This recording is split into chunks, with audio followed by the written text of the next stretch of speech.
할렐루야. 조금 불편하긴 해도 먹고 걷는 것에 어려움은 없지요. 뭐 먹다가 막 흘리고 걷다가 금방 넘어지고 그런 일은 없지요. 우리 모두는 이 시간 먹는다는 거, 흘리지 않고 잘 먹는 거, 넘어지지 아니하고 잘 걷는 게 아주 당연하고 익숙한 것으로 우리는 받아들이지만 지난 날을 돌아보면 그것은 사실이 아니었죠. 어린아이 때를 한번 생각해 보면은 넘어지는 게 다반사였어요. 아이의 첫 걸음을 기억하십니까? 부모가 이제 한번 걸어보라고 아이를 벽에 붙여놓고 조금 떨어져서 이리 온 이리 온, 아이가 이제 첫 발을 내디뎠죠. 시도했지만 뜻대로 잘 되지를 않았습니다. 금방 엉덩방아를 찧어서 주저앉고 말았고, 부모님은 저 건너편에서 실패한 우리를 나무라지 않으셨어요. 금방 달려와서 안아주셨고, 괜찮아 괜찮아, 또 하면 또 하면 돼, 그런 격려를 주시는 속에서 우린 시도했고 또 시도했지요. 그래서 어느 날 넘어지지 아니하고 뒤뚱뒤뚱거리며 걸어 다니게 되어졌고, 부모는 행복해 하셨습니다. 그게 사람이 걸었던 이야기예요. 음식 먹는 것도 기억하십니까? 처음에는 그야말로 밥상에 이렇게 같이 앉게 했을 때에 뭐 내 혼자 할 수 있다고 해보겠다고 숟가락 들고 뭐 이거 내 입에 가져가는 게 쉽지가 않았단 말이에요. 거의 다 흘리고, 그리고 집안을 어지럽히고 옷을 다 망가뜨렸지만 부모님은 그것을 나무라거나 혼내지 않았어요. 오히려 잘했다고, 흘린 게 태반이었지만 수고했다고 그렇게 말을 해 주었죠. 실패했어요. 넘어졌지만 부모님의 사랑과 격려 속에서 또 시도했고 또 시도했고, 그리고 어느 날에는 흘리지 아니하고 입으로 다 들어오고 밥 먹어도 깨끗하게 밥 먹는 그런 날이 있었습니다. 지난날 살아오면서 서툴렀던 것이 있어, 서툴렀던 것. 근데 그것들이 이제는 우리에게 제2의 천성, 습관이 되어진 것입니다.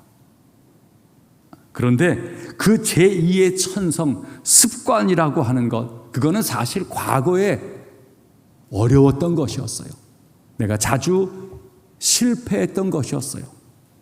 하지만 우리들은 반복 연습해 오면서 이제는 그것이 자연스러운 내 삶의 한 부분으로 자리 잡게 되었던 것입니다.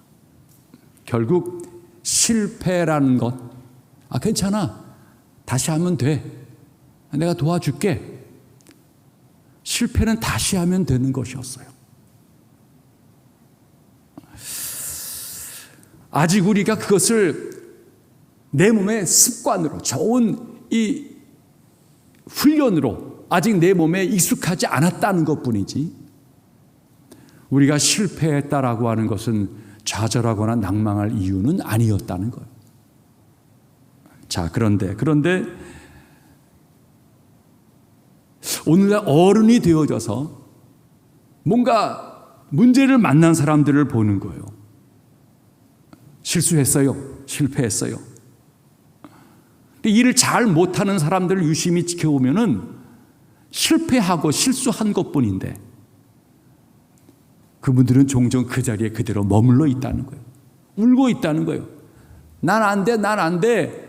거기서 괜히 떼를 쓰고 그냥 가만히 있다라고 하는 거예요. 그건 좋은 태도가 아닙니다. 승자와 패자 사이의 차이. 승자가 실패하지 않았다는 것이 아닙니다. 승자도 지난날 수많은 실패를 경험한 거예요.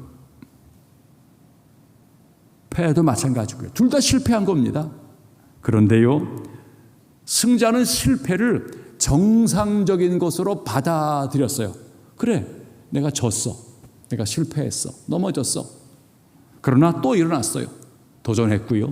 그리고 어느 틈엔가 실력이 붙고 능력이 따라와서 어느 날 내가 정상의 자리에 있게 되었던 것이죠. 하지만 패자를 생각해 보세요. 하는 일마다 안 되었던 것은 아닙니다. 어떤 것은 되기도 했어요. 그러나 이 패자는 실패를 어떻게 다루어야 할지를 잘 몰랐어요. 그래서는 그 실패 앞에서 나는 끝장났어. 다시 한다는 게 두려워. 그 자리에 그대로 머물러 있어서 일어나지를 않게 되었다는 거예요. 그 패자가 됐다는 거예요. 자, 오늘 본문은 이스라엘의 성군, 모두가 존경하는 다윗 왕에 관한 이야기입니다. 그런데 그 다윗 왕의 오늘 본문은 실패에 대한 이야기입니다. 그의 실패는 그럭저럭 잘 달렸어요. 성공했고요. 높이 올라왔어요. 그런데 그만 교만해지고 말았어요. 자신의 부하 아내와 간통을 하게 되어진 거예요. 그리고 그 아내가 애를 갖게 되어진 거예요. 왕의 체면이 말이 아니죠. 들통나면 큰일 나겠죠.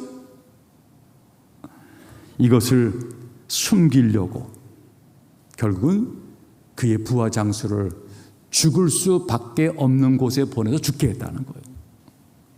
자기가 죽지는 않았지만 죽음을 조장했다는 거예요. 자신의 왕의 권한을 이용해서 이것을 가지고 가장 자기를 많이 도와주었던 부하를 죽게 한 것입니다. 여러분, 하나님께 숨길 수 있는 것은 없어요. 자, 이제 하나님은 다윗의 그 죄를 지적하려고 나단이라고 하는 선지자를 왕에게 보냅니다.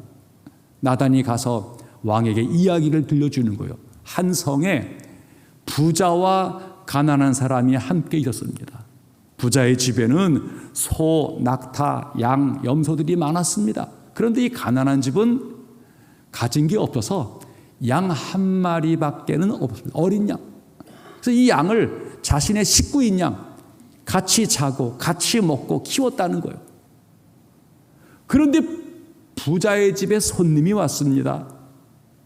그 손님을 접대해야 되겠는데 이 부자가 놀랍게도 자신의 집에 많은 것들을 쓴 것이 아니라 가난한 집에 그 하나밖에 있는 어린 양을 빼앗아다가 그것을 잡아서 손님을 접대했다는 거예요. 이야기가 여기까지 진행되어질 때에 다윗이 분노합니다. 뭐? 그런 놈이 우리 성에 있어? 그놈 잡아라. 벌 줘야 한다. 그거 빼앗아서 가난한 사람에게 줘야 한다. 이게 다윗의 이야기였어요. 그 말이 딱 끝나자마자 나단이 당신이 그 사람입니다. 그 한마디에 다윗은 무릎을 꿇습니다. 내가 하나님께 죄를 지었습니다. 놀랍게도 다윗이 무릎을 꿇고 내가 죄인이라고 자백했을 때 나단은 금방 심판의 이야기에서 그럼 하나님도 당신을 용서하십니다. 당신의 잘못의 일부분은 혼나야 되겠지만 하나님은 당신을 용서하십니다. 이게 오늘 본문의 이야기입니다. 하나님의 죄의 지적, 아주 날카로운 칼날이었어요. 꼼짝할 수가 없었어요. 하지만 다윗은 그 지적에서 자신의 죄를 숨기려고 하질 않았고 내가 하나님께 죄를 지었습니다. 이 자백으로 구원을 받게 되었다는 거예요. 다윗이 성군이다, 위대하다. 이 다윗의 위대함은 그가 전쟁터에 나가서 수많은 승리를 거두었다는 것이 아닙니다.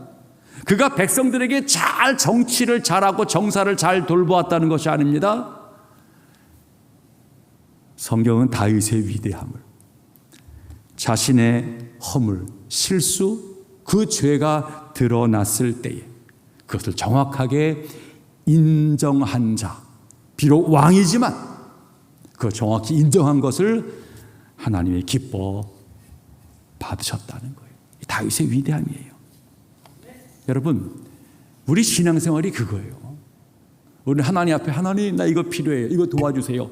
우리는 성공을 구하고 더 복된 삶을 구하고 늘 구하는 거예요. 그런데요, 하나님은 우리를 도우세요. 필요를 공급하세요. 채우세요. 기꺼이 주기를 원하세요.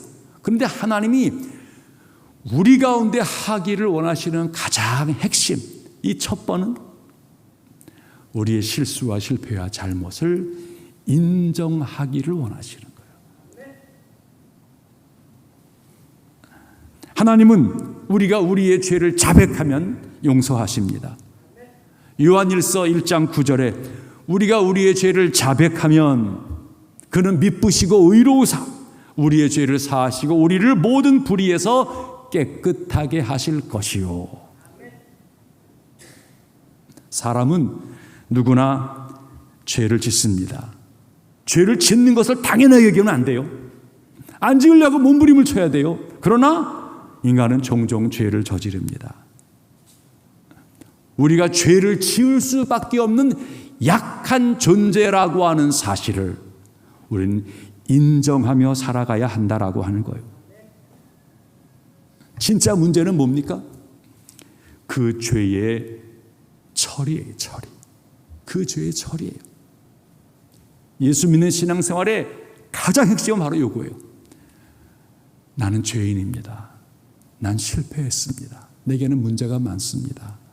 그런데 이것을 어떻게 처리하느냐, 이게 기독신앙의 본질이에요. 사람들은 자신의 힘, 자신의 능력, 여러 상황, 여러 핑계, 이거를 다 이용해서 자기의 죄를 합리화하려고 한다는 거예요. 숨기려고 한다는 것이죠. 그런 말미암아 인간은 총체적으로 점점 부실화되어져 간다는 거예요. 아주 허물과 실패와 죄를 잘못 다루는 인간의 미숙함. 이게 바로 사단이 우리에게 역사하는 거예요.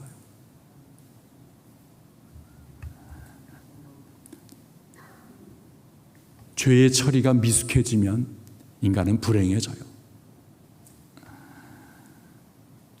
오직 죄의 처리는 딱 한 가지, 자백하는 거예요. 용서를 구하는 거예요. 그러면 하나님께서는 구원을 베푸시고 새로운 기회를 제공한다는 거예요. 예수 안에, 그 보혈에 우리의 죄를 해결하는 능력이 있다는 것입니다. 우린 너무나 자주 실패합니다. 어찌 보면 인간의 숙명이에요. 하지만 실패를 숨기거나 그 실패로 인해서 자포자기하는 것은 하나님이 원하시는 삶이 아닙니다. 우리 자신에게도 아무런 도움이 안 돼요. 그런데 실패를 잘 처리하게 되어지면 인간은 전혀 다른 삶을 살게 되어진다는 거예요. 사실 실패는 곰곰이 돌아오면은 우리를 만들어가는 주요한 도구예요. 우리를 성숙하게 하고 더 능력 있게 하고 더 멋지게 만들어주는 중요한 도구예요.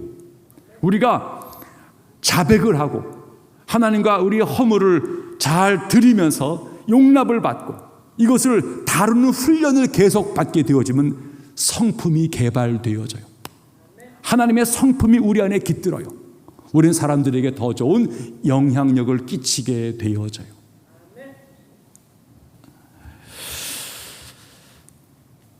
자녀 교육에 실패했습니까? 부부관계 또는 결혼에 실패했습니까? 직장생활 또 동료와의 관계, 성도와의 관계 실패했습니까?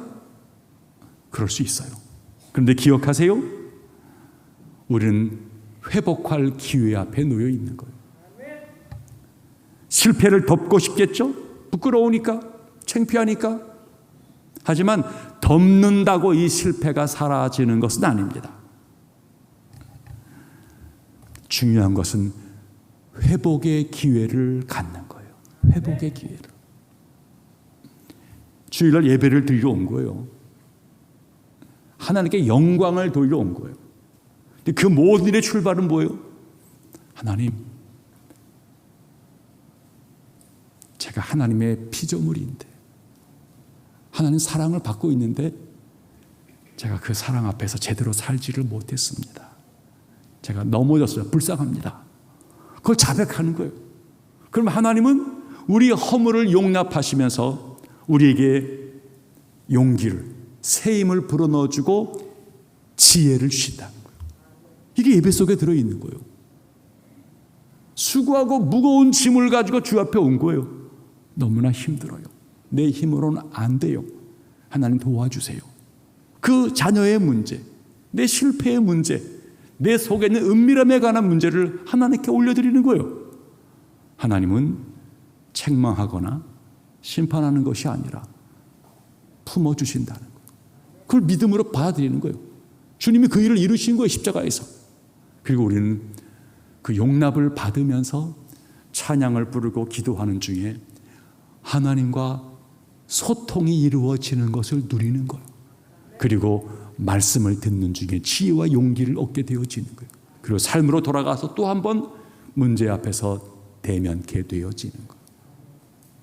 그러니까 예배를 정상적으로 하나님과의 관계를 바르게 한다는 말의 의미는 살면서 어쩔 수 없는 삶의 무게, 발생되어지는 오물과 쓰레기들, 이런 것들을 하나님 앞에서 잘 처리해 가면서 그야말로 심령이 정결해지고 내 삶이 기품 있는 삶으로 나아가기를 소망하는 거예요. 아니, 거실에서 다 청소하고 카페트 밑까지 다 먼지를 빨아들인 다음에 이거 먼지, 이 쓰레기 어떻게 하지? 다시 카페트 밑으로 그거 숨겨버릴 거예요? 그럴 수 없잖아요. 다 하나님께 올려드리는 거예요. 집이 깨끗하고 집이 아름답고 집이 좋은 것은 오물 처리가 잘 되는 집이 깨끗하고 좋은 집이에요. 대구 같은 집이다 할지라도 쓰레기 며칠 치워지지 않으면은 수채가가 막히고 변기가 막히면은 그 집은 집구실을 못하는 거예요. 자, 실패에서 출발해서 우리가 온전함으로 나아가기 위해서는 몇 가지 단계가 있다는 거예요. 한번 잘 상기해 보세요. 첫 번째는 먼저 우리가 실패했음을 인정하는 것이 출발이라는 거예요.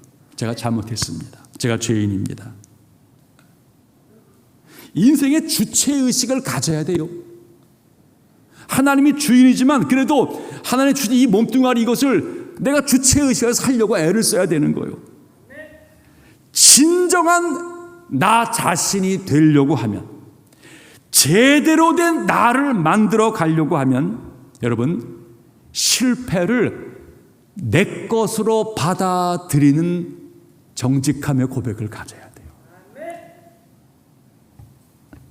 실패가 그래 살다 보니 내가 부족하구나, 약점이 있어.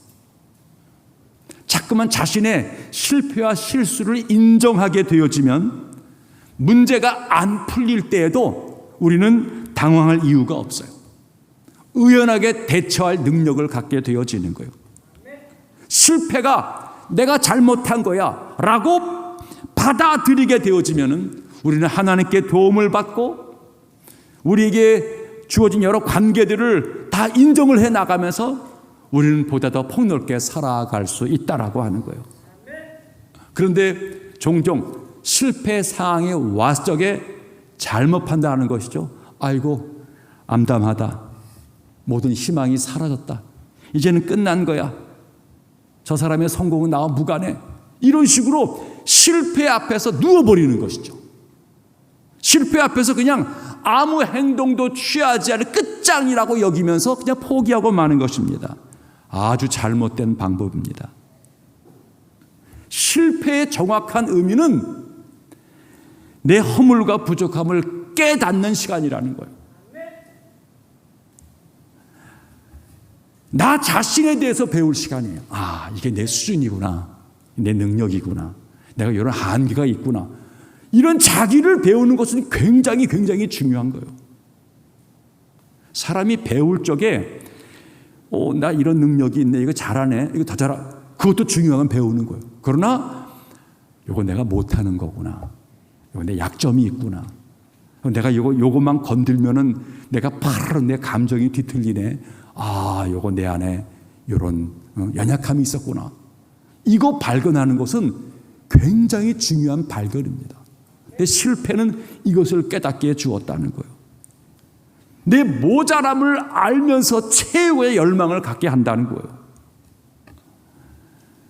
그리고 내가 뭔가를 이루려고 하면은 내가 이거 고쳐야 되겠네.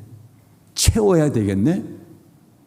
능력을 키워갈 기회를 준다는 거예요. 많은 사람들은 안타깝지만 이 실패를 배우는 시간으로 여기지를 않고 내가 하던 노력을 이제는 그만둬야 되겠다라는 것으로 봐들인다. 에이, 안 돼. 더 해봤자 괜히 낭비야. 이런 식으로 실패를 끝장나 포기로 만들어버리고 만다네. 그건 정말 실패자가 되는, 안타까운 자가 되는 거예요. 신앙은 그럴 수 없어요.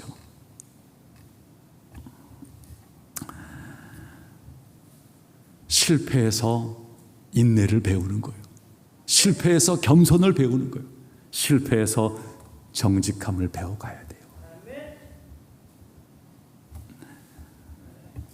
실패했을 적에 다윗처럼 제가 실패했습니다. 주저하지 말고 고백하는 거예요. 과거에 실책에서 벗어나려고 하는 첫 단계는 그것을 실패라고 부르는 거예요. 내가 죄인됨을 인정하는 거예요. 신앙생활은 잘하고 싶은 거예요. 잘하고 싶은 거예요. 잘하려고 그러면은 제일 먼저 고백, 나는 죄인입니다라는 걸 인정하라는 거예요. 우리는 너무나 자주 실패를 부정한 것, 수치스러운 것, 그래서 이 실패를 현실적으로 받아들이기를 겁나고 두려워하게 여겨요. 본능적으로 그래요. 창피하다. 다른 사람이 나를 어떻게 볼까? 등등 때문에 인정하는 것을 너무나 인색하고 게을러요. 괜찮아요. 내가 실패했어. 내가 잘못했어. 내가 하려고 했는데 잘 안 됐네. 도대체 내가 왜 그런지 모르겠어. 미안해. 그걸 인정하는 거예요. 그건 이상하지요? 그 말을 진실로 고백하면은 나를 비난하려고 했던 그 사람이 다른 태도를 가져요. 이거 봐라. 그래도 제법 솔직한데 자기 잘못을 인정하는 것 보니까 이 양반 그래도 뭔가 태도는 괜찮은 것 같아. 이런 마음을 상대가 갖게 해준다는 거예요. 여러분, 우리가 실패에 대한 고백을 진실로 잘 이야기하게 되어지면요, 실패로부터 도망하지 아니하고 그 실패를 끌어안고 되어지면은 힘이 생겨요. 힘이. 그 속에 자유함이 생겨나게 되어져요. 사탄이 이 실패를 자인하면은 너는 책망을 받을 것이고 너는 끝장날 것이라고 말하는 것은 사탄의 술수예요. 근데 의외로 실패를 자백하면은 타인에게 새로운 안목을 갖게 하거니와 나아가 내 안에서는 아이고 후련하다. 실패를 감추려고 하는 중에는 마음이 점점 어둡고 잠이 안 오고 답답했는데 자인하고 나면 아이 시원하다. 그래 남들이 뭐라 하더라도 할 수 없지 뭐 이제 받아들여야지. 여유로움이 우리 속에 생겨난다는 거예요. 결국 실수는 우리를 정직하게 만들어, 고백하면 정직하게 만들어주고 여유를 갖게 하면서 새로운 일을 도전할 능력을 우리에게 불러일으켜준다는 거예요. 실수가 반복되어져요. 배울 게 많다는 거예요. 일이 제대로 진행되지를 않을 때에 자학하거나 그 상태를 그냥 정지한 채 시간만 흘러가기를 바라지는 마세요. 이거를 기회로 여겨야 돼요. 실패의 과정에서 꽤 많이 투자했잖아요.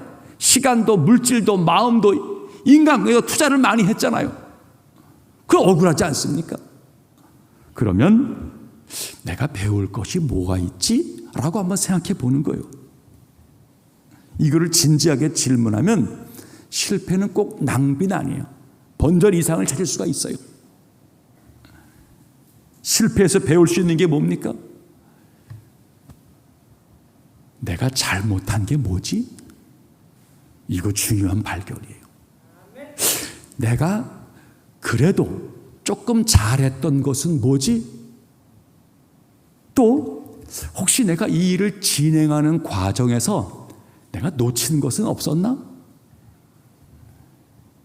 내가 선택을 하는 중에 앞으로 이런 문제가 닥친다면은 내가 결코 선택해서는 안 되는 그것은 뭐지? 이런 잘못된 선택을 하게 만든 내 안의 약점은 뭐야?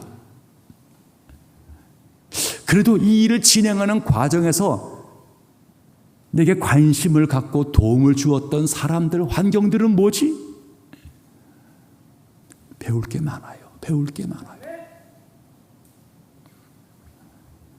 사람이 갖고 있는 위대한 능력 가운데 하나는 배우는 능력이에요. 배우는 능력.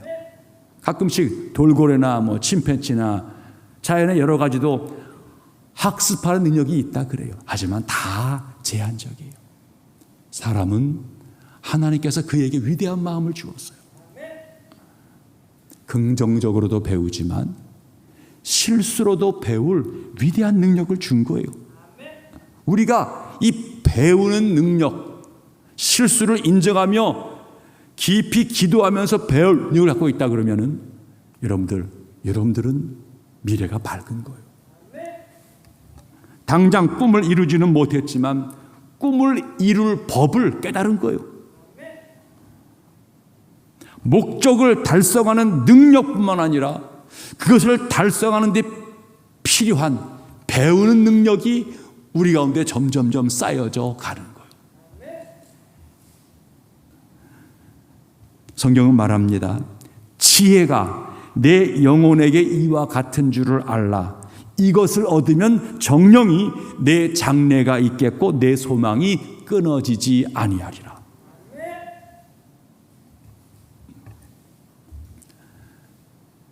실패의 자리에는 대개 죄책 또는 정죄, 이것이 늘 자리 잡아요. 이것이 우리를 오래 자리 잡지 않도록 애를 써야 돼요. 대개 실패한 다음에 사람이 자기를 자책하죠. 타인의 실패에 대해서 주로 정죄를 많이 하려고 하는 거예요. 거기서 분노감을 키우고 수치심이 생겨나고 관계는 단절되어지는 일들이 만들어진다는 거예요. 그건 정말 어리석은 태도예요. 그 비싼 대가를 지불하고 스스로 망하는 거예요. 하나님 믿는 거예요. 우리는 용납하시는 하나님을 기대하면서 하나님께 나아가는 거예요.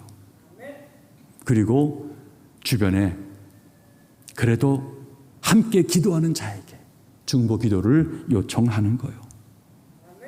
우리가 인정하게 되어지면 그리고 하나님의 용서를 누리게 되어지면 정죄가 사라져요. 비난이 사라지는 거예요. 죄책과 두려움이 물러가는 거예요. 우리에게는 자유로움이 생겨나요. 빛이 비쳐요. 골목길 끄트머리에서도 이상하게 긍정적인 마음이 생겨나요.